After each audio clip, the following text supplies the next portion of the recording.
This video is part 2 of why you don't have to consume vitamin D with vitamin K2 क्योंकि इससे लोग बोलते हैं कि कैल्शियम आपके आर्टरीज में कम जाएगा जिसकी वजह से कैल्सिफिकेशन कम होगा जिसकी वजह से सारा कैल्शियम चले जाएगा बोन में और आपको इवेंचुअली हार्ट हेल्थ बेनिफिट मिलेगा.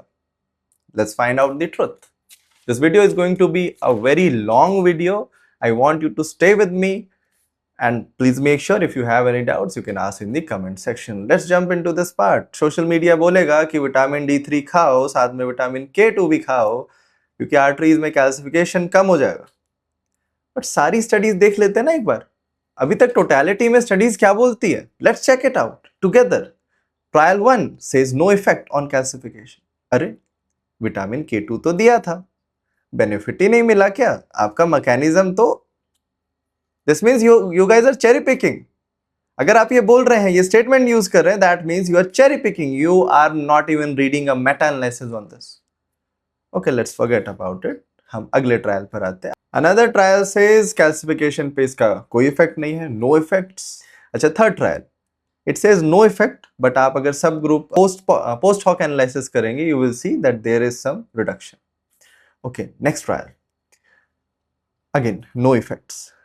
Next trial no effects.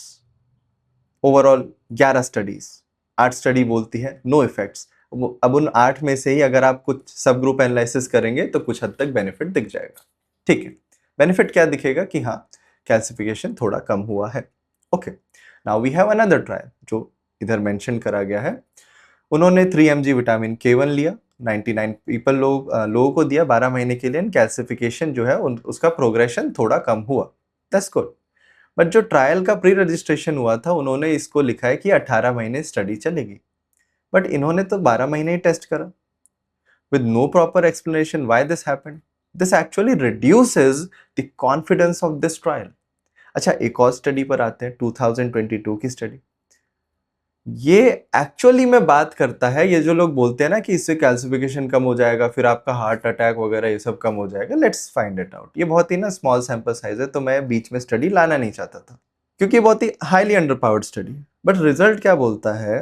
No difference in the rate of heart valve surgery, no difference in all cause death, no difference in cardiovascular event.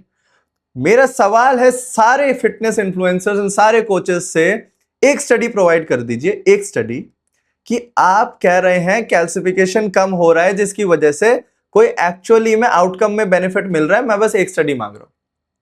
अगर नहीं है, that means you are biased, your theory is flawed and probably you are scamming people. Otherwise, be open-minded. If you're calling yourself an evidence-based coach, then please make sure that you are reading all the evidences. All the evidences. Respect the science. Okay. 2026 study. This trial, by the way, बहुत लोग, मेरी शिकायत है बहुत सारे लोगों से कि आप एब्स्ट्रैक्ट रीडिंग क्यों करते हैं? इतना पढ़ लेंगे बस, इतना. मैं आपसे पूछना चाह रहा हूं, इतना पढ़ के क्या मिलता है? पूरी स्टडी पढ़िए, 58 पेजेस की स्टडी है. यू हैव टू पे फॉर दैट एंड देन आपको वो मिलेगा. ठीक है. स्टडी में क्या बोला गया कि रेट ऑफ रिडक्शन हुआ है कैल्सिफिकेशन में. Yes, I think 29 to 30% reduction है. क्या चेक करा इन्होंने चेक करा कि कैल्शियम डिपोजिशन आर्टरीज में कितना हो रहा है CAC की मदद से. एंड एक और चीज चेक करें कि कैल्शियम मास स्कोर कितना है. That's a good confirmatory test. कुछ सेकेंडरी आउटकम्स भी चेक करें जो कि मैं वीडियो के बाद में बताऊंगा. अच्छा, कैल्सिफिकेशन होता क्या है? ठीक है, आपकी आर्टरीज में जैसे कैल्शियम जम जाती है, वो क्या मतलब क्या बताता है? It is a marker which tells you the advance stage of plaque. Is it important? Yes, it can be important specially older लोगों में. बट देखिए हर एक मार्कर का, हर एक टेस्ट का ना लिमिटेशन होता है. लिमिटेशन नहीं समझेंगे तो हो सकता है आप गलती कर बैठे. अच्छा, ओल्डर लोगों में ये जैसे बताता है आपका हो सकता है CAC ज्यादा आ जाए. क्या बताता है ये? कि आपका प्लाक भी हाई है जिसकी वजह से कैल्सिफिकेशन भी हाई हुआ है क्योंकि अब वो लेटर स्टेजेस में आ चुका है. ठीक है.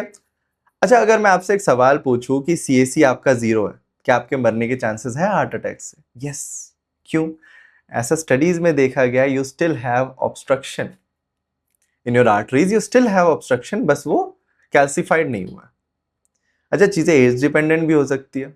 अगर आप 70 साल के ऊपर है तो कुछ पॉपुलेशन में CAC 0 होता है लेकिन प्लाक भी होता है. अच्छा, अगर आप यंग है तो आपका क्या होगा, हाई चांसेस है कि आपका CAC 0 हो, लेकिन उधर ऑब्स्ट्रक्शन या प्लाक वगैरह हो उधर। ऑलमोस्ट 58% लोगों में जो ट्रायल थी उसमें देखा गया।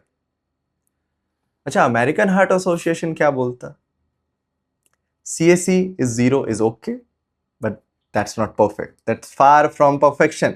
अरे सर क्लिनिशियन है तो फूक फूक के इस्तेमाल कीजिए, मैं ना कुछ डॉक्टर्स को भी टैग करूंगा, they might help you better. So it can give you false sense of security, आपको हर चीज चेक करनी है। अब मेरा एक और सवाल है इधर, क्या calcification in your arteries is the cause of risk? The answer is no, it is a marker of risk, it indicates the advancement of the disease. ये प्लाक थोड़ी बता रहा है, दिक्कत तो प्लाक में है ना। It indicates the atherosclerotic burden of and risk. देखिए कैल्सिफिकेशन भी ना दो टाइप की होती है, और वो इस पेपर में लिखा है, जो मोस्ट ऑफ द लोग इग्नोर करते हैं। आप देखिए मैंने हाईलाइट भी करा है। सबसे पहला है स्मॉल स्पॉटी कैल्सिफिकेशन, जो माइक्रो कैल्सिफिकेशन जिसको बोलते हैं, ये एक्चुअली अनस्टेबल होता है, ठीक है। It is associated with plaque instability, ठीक है। और इस स्टडी में ये मेंशन नहीं कराया गया। Let me just tell you, it's the study का लिमिटेशन है ना। See this, it has a limitation. With the current method, we cannot assess the presence of microcalcification, which is by the way more harmful for you. अच्छा, एक macro भी होता है, that actually tells you the stabilized plaque। अच्छा, ये stabilized कैसे है? देखिए कुछ sometimes in special context, this is the bomb जो कि आपका प्लाक है, और इसके बाहर ना ये है अपना कैल्सिफिकेशन जो हुआ है, it's like a casing of that bomb, ठीक है। तो एक ट्रायल देख लेते हैं statin. Statins we all know, ये आपके हार्ट अटैक के रेट को थोड़ा रिड्यूस करता है। Now we have प्यूरिएटल।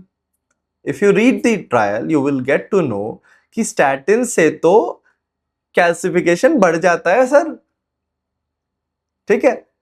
Doctor Thomas day spring का क्या स्टेटमेंट है कि CAC तो बढ़ेगा अगर आप स्टैटिन्स पे हो, it is one of the mechanism to stabilise the plaque, but आपको APO भी कंट्रोल में लाना है, कम करना है एग्रेसिवली।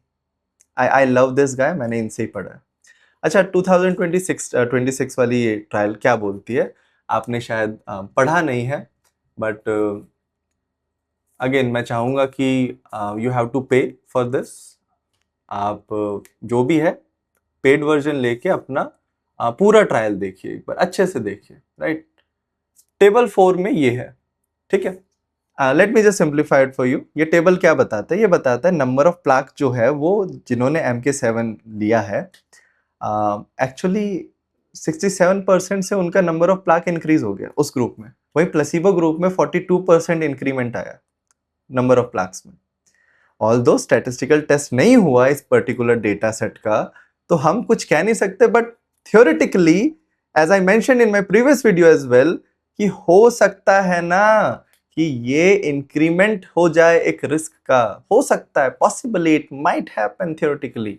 क्या क्या पॉसिबिलिटीज निकल के आती है ये सब पढ़ के, हो सकता है ना विटामिन K2 का न्यूट्रल इफेक्ट। कौन सी स्टडी बताई अभी आप मुझे बताइए, which studies actually telling you, which studies telling you that ये आपका हार्ट अटैक या एक्चुअली में कुछ कम कर देगा।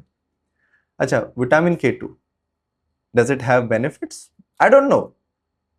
कैल्सिफिकेशन कम हुआ है, बट थोड़ा हाई डोज में और लॉन्गर टर्म में हुआ है slightly, but it might be harmful, it might potentially be harmful for you theoretically, it might possible. I am not saying हुआ है, but based on this data I am just saying.